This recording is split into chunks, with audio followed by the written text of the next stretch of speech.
Hi, it's Elaine from Penguin Place Crafts. Again, if you saw my short video introducing my July challenge. I'm here to give you a recap on yesterday. Yesterday, I decided to hit my scrap box pretty hard. I had such fun. Just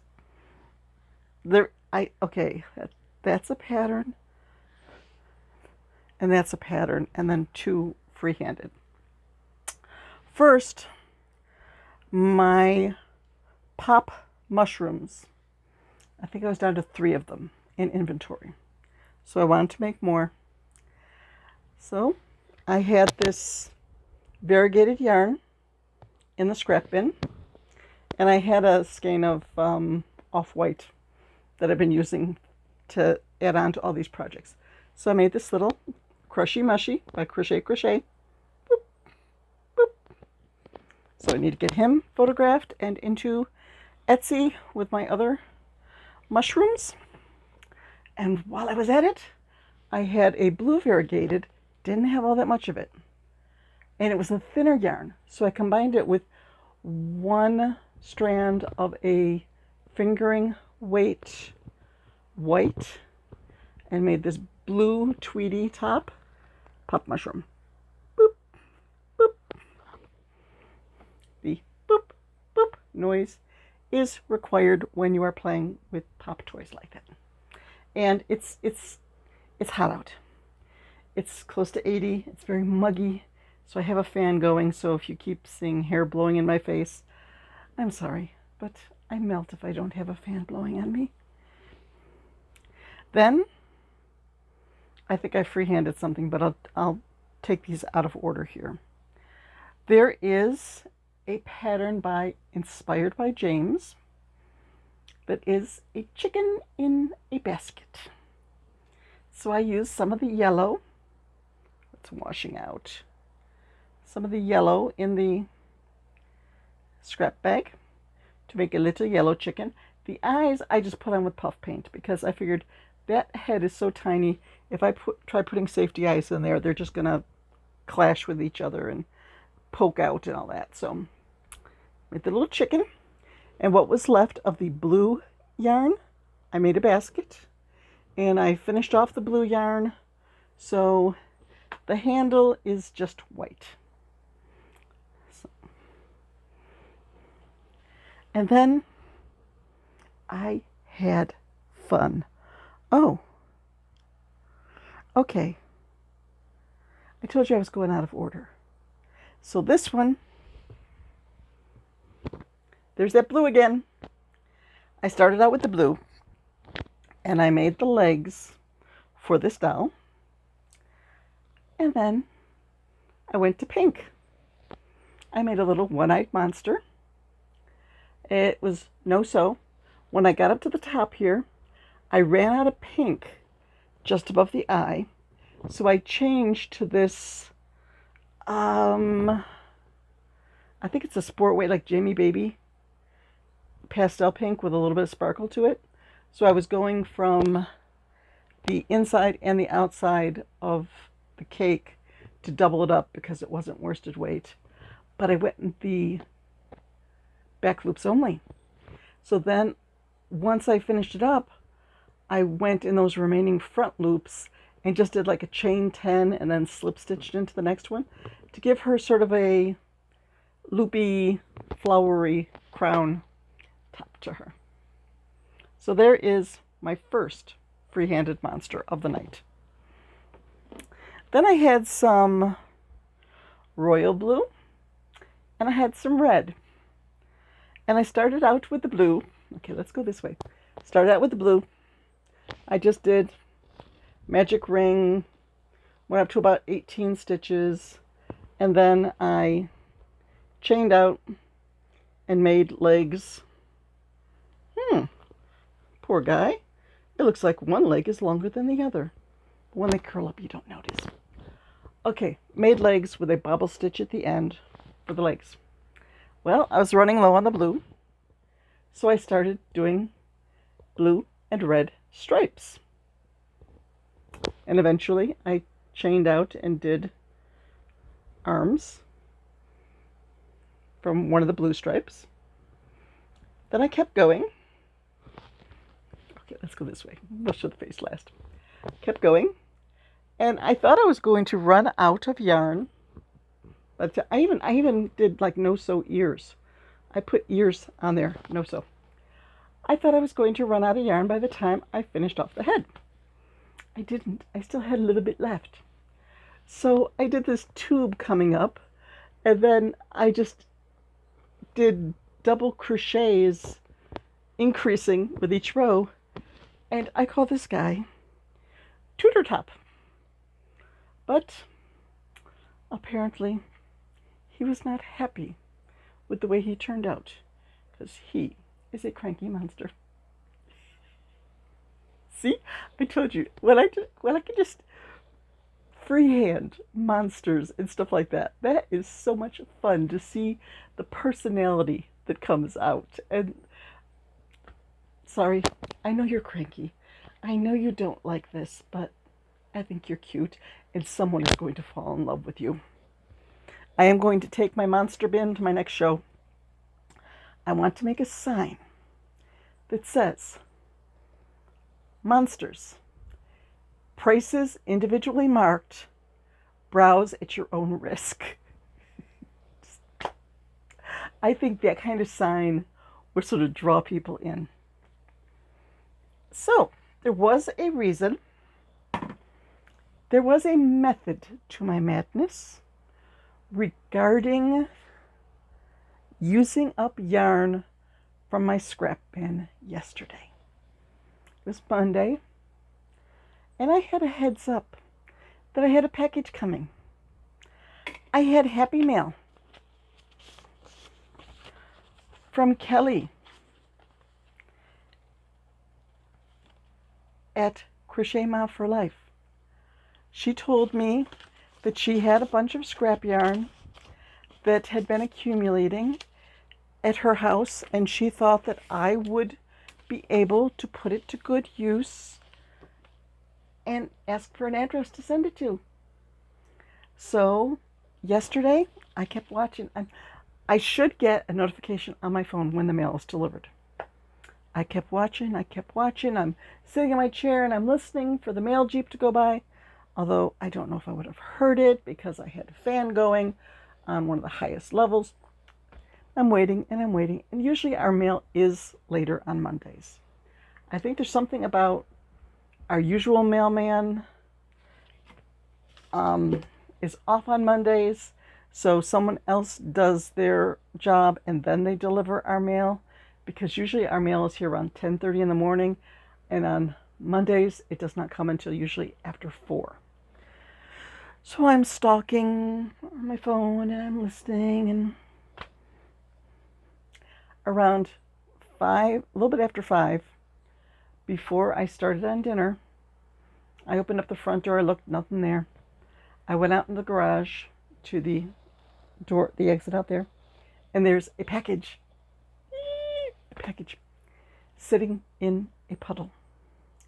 Now, normally for a Happy Mail unboxing, I would like show you opening up the box, but since the box was wet, I wanted to get it opened immediately just to make sure that there wasn't anything that could be damaged by the wet box if the dampness got inside. Fortunately, everything was in a Ziploc bag with a note on the top, and the note didn't get wet, and everything in the bag is fine, but that's why I'm not opening up a box to show you the Happy Mail. This is the yarn that Kelly sent me to play with. I am going to have such fun. Now that I've gotten yesterday's scrap box sort of knocked down, I won't feel bad about cheating on it with another bag of yarn. I think when I weighed this was about 14 ounces. One of the first things that popped out at me. Okay, I have this salad bowl that we don't use for salad anymore. I use it as a yarn bowl. And I'm going to be putting the yarn in that as I take it out and tell you what I think I might use it for. This, it's a white with flecks. It's like ivory fleck. That is just screaming chicken. So that pattern, the yellow chicken in the basket that I showed you, I'll make one of those with that. So then something else in here will become the basket. Maybe this nice blue for a basket. We'll see. But blue, yeah, that could be a basket or a lizard. An axolotl. Ooh. This is fun. This is a rainbow yarn. I think I need to make a rainbow loaf cat. Just a little, one of the smallest patterns that I've got for a rainbow loaf cat. I'll weigh this and see. I think all of the small loaf cat patterns, I have a note on the pattern saying exactly how many ounces it takes to make. I want to make a loaf cat. Here is a shades of brown. That would also make a good loaf cat. Or a chicken. We shall see. Maybe both. There's a little bit of pink. It's a very pale pink. Pale pink. You know, with some of these chickens in a basket, I should make tiny little eggs and slip a few little tiny little eggs in there. I could see a pink axolotl. I'll have to see if that's enough for the baby axolotl pattern. Or that would just make nice little pink gills on a different color of axolotl. There's red. I finished off the red in my scrap box yesterday with that monster. But I'm always needing red for like the chicken combs and stuff like that. A little bit of yellow. I don't know if that's enough to make one item, but it'll make stripes. Let's see, we have blue, red, yellow. There's a green. All I would need to add is some purple. And I think I've got the colors in here to make something in a rainbow. Here's a, gotta keep it over here. It's, oh, there's some brown in there too. It is a light green with a little bit of a white tweed to it. And every once in a while there's some brown. And then in the center it changes to blue. So I could see that making a chameleon, where it's going to start with one color and fade into another. Ooh, shiny. Meet the Robinsons. It's a white, but it's got a sparkle to it. I'm always using white. And with that sparkle, I'm making a turtle with sparkly white between colors for the shell. That would turn out cool. Here is another pink. This is more of a Barbie pink or bubblegum pink. And I think I should make a pink turtle. Ooh, yeah. Pink turtle with sparkly white stripes. Yeah. And there's a little bit more red. This might be enough. It's sort of a yellow gold. That chicken or frog hat doesn't take much yarn at all. I wonder if I could get a chick out of that. Little bit of baby blue or cornflower blue. I'm not quite sure exactly what shade it is. Blue. What you gonna make with blue? I'll have to think about that. Something will come up for this. Sometimes what it is going to be doesn't pop into my head instantly, but eventually it becomes something. Here's a little variegated that has green, brown, tan. That could be a turtle shell for a small turtle. and then combine it with something like the brown that I just dropped on the floor to make a turtle. Trust me, there's a ball of brown yarn. And I dropped it on the floor. I'm not going to retrieve it. I'll just keep going here. I want to cake this one up because this is like a pink and white tweed, but down here at the end, it's got some orange to it. So I'm wondering, I feel like a border customs agent, like going down in there. I'm wondering if it changes to a different color. So it'll be interesting once I cake it up. I wonder if this is the same, because the orange might be. That might be part of the same color scheme. Ooh, I said that I had all of the colors but purple to make something rainbow. That's purple. And I've got some orange. Something rainbow is going to pop out here. Okay, there's another brown. I have to mark on my coffee. This coffee cup that I made is part of the Share the Love Instagram challenge. I want to make more of them. And it didn't take much brown because you're just doing the legs and the inside of the coffee cup, the coffee on the top. You could always do the legs in a different color. The legs could be something related to the coffee cup. Like if you did a rainbow coffee cup, the legs could be the color of the particular stripe that's coming off. So that might come in handy for making coffee on the top of a coffee cup. This is sort of a silver gray. That'll work out nice in stripes with like a blue. Do a blue and gray striped turtle, or my daughter Connie always likes yellow and gray together.